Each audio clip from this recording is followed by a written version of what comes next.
Selamat pagi, selamat mengawali hari ini di hari Minggu tanggal 14 Agustus 2022.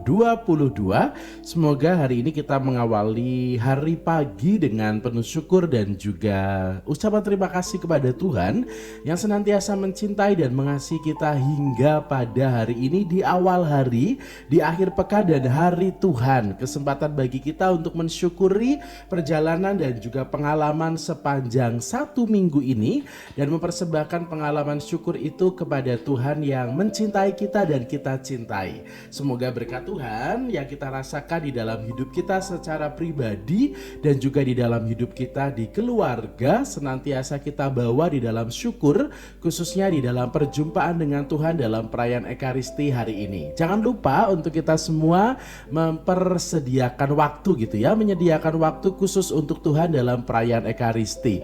Walaupun mungkin sekarang masih ada beberapa paroki yang menyediakan misa secara online, tetapi secara aturan liturgi dan juga kebutuhan batin serta perjumpaan dengan Tuhan, misa online adalah sebuah sarana secara darurat.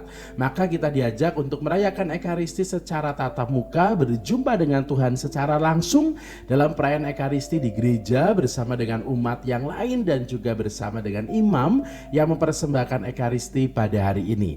Hari ini tanggal 14 Agustus 2022, gereja memperingati Hari Raya Santa Perawan Maria diangkat ke surga. Dan bacaan Injil untuk hari ini adalah dari Injil Lukas bab 1 ayat 39 sampai dengan 56.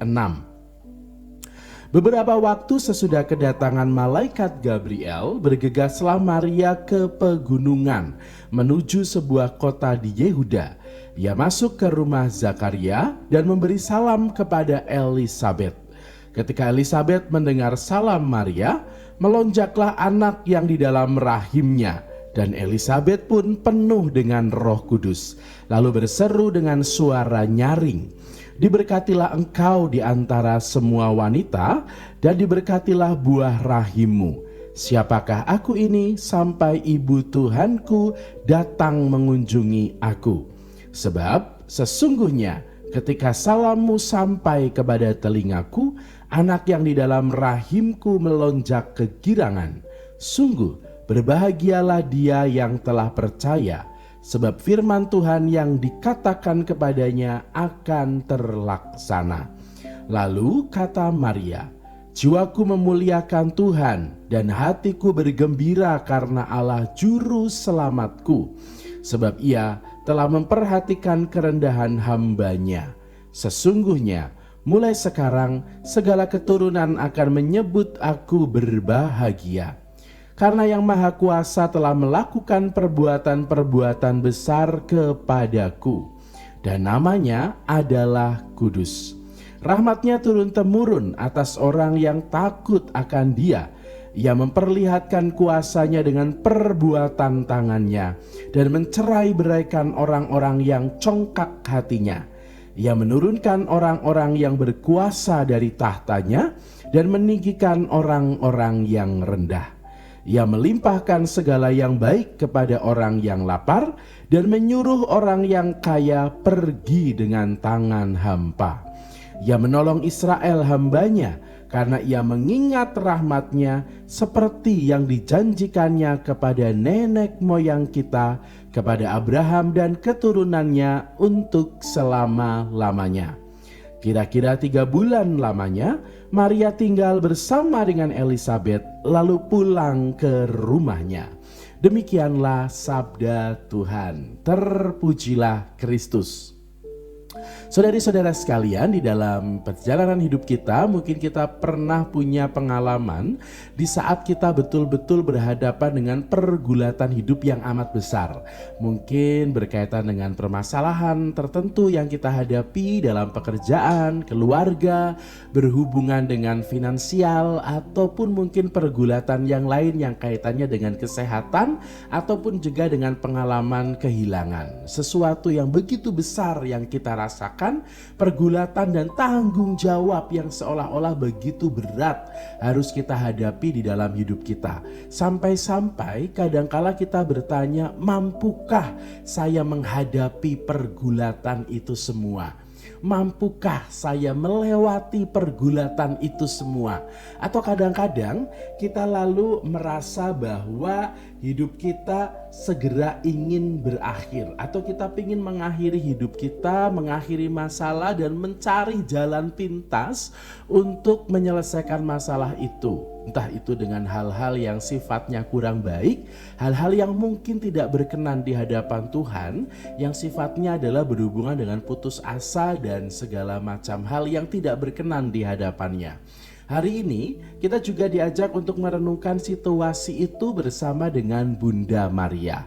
Di dalam usianya yang masih sangat muda, dengan berbagai macam mimpi yang masih ia miliki, dengan berbagai macam rencana yang masih ingin ia jalani dalam pertunangannya dengan Yosef, dengan usia mudanya yang pastinya masih ingin banyak hal dilakukan, ternyata tiba-tiba dia harus menghadapi situasi yang tidak mudah untuk dipikirkan dan diterima secara akal sehat manusia.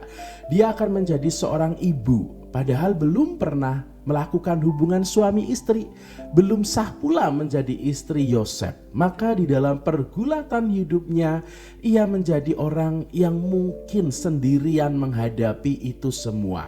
Dia seolah-olah ada dalam situasi masa muda yang segera akan berakhir. Dia tidak lagi bisa menikmati bersama dengan teman-temannya. Dia mungkin juga membayangkan bagaimana tanggapan orang tuanya di saat anak gadisnya yang baik-baik saja tiba-tiba hamil. Bagaimana tanggapan dari tunangannya, apakah Yosef akan menerima atau meninggalkannya.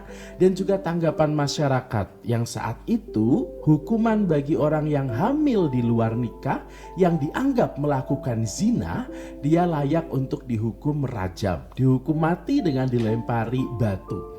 Maka dalam situasi ini kita bisa membayangkan betapa sulitnya saat-saat itu bagi seorang Maria yang masih seorang gadis amat muda, yang tidak pernah punya bayangan, tidak pernah disiapkan secara fisik untuk menjadi ibu, lalu tiba-tiba harus mengandung, dan itu datang kabarnya dari seorang malaikat yang menjadi sesuatu sulit untuk ditangkap secara nalar manusia.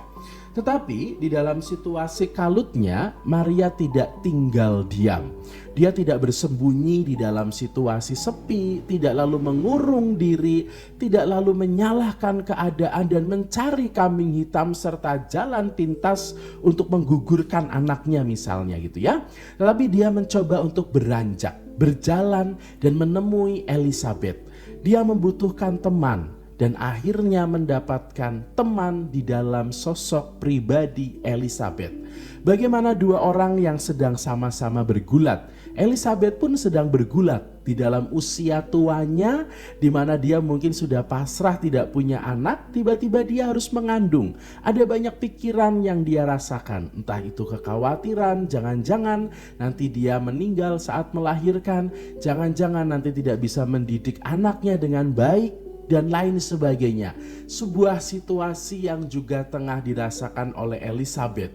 Dan dua perempuan ini berjumpa. Seorang perempuan muda dan seorang perempuan yang sudah berumur berjumpa. Saling menyambut dan juga menerima. Saling menjadi teman satu sama lain. Maria menjadi teman Elizabeth dan Elizabeth menjadi teman Maria. Maria menjadi yakin atas perutusannya sebagai ibu Yesus karena Elizabeth yang hadir untuk meyakinkan dan memastikan bahwa Maria siap menerima rahmat itu. Dan Maria hadir menjadi teman untuk mempersiapkan Elizabeth sebagai ibu di hari tuanya. Dari peristiwa perjumpaan antara Maria dan Elizabeth yang ada dalam situasi penyesuaian diri, sama-sama sedang hamil dalam sebuah pengalaman dan situasi yang di luar nalar, mereka lalu menjadi teman dan sahabat untuk bergandeng tangan, saling menguatkan dan menjadi sesama bagi orang lain. Saudari-saudara sekalian, Hari Raya Santa Perawan Maria diangkat ke surga hari ini mengajak kita untuk merenungkan bagaimana kita menjadi sesama bagi orang lain, menerima dan menyambut, bagaimana kita menguatkan dan meneguhkan sebuah proses yang pasti semua dari kita tengah belajar untuk sampai di sana.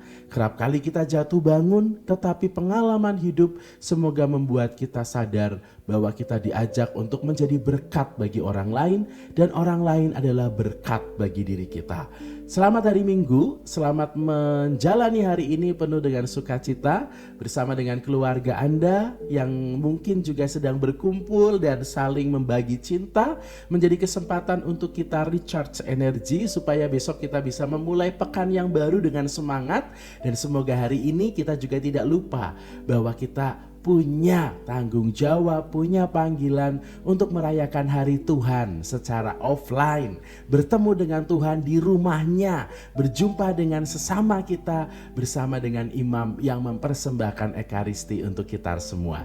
Selamat pagi, salam hangat untuk Anda semua. Semoga hari ini dipenuhi dengan sukacita dan kesehatan. Semoga berkat Tuhan senantiasa tercurah bagi Anda dan keluarga Anda.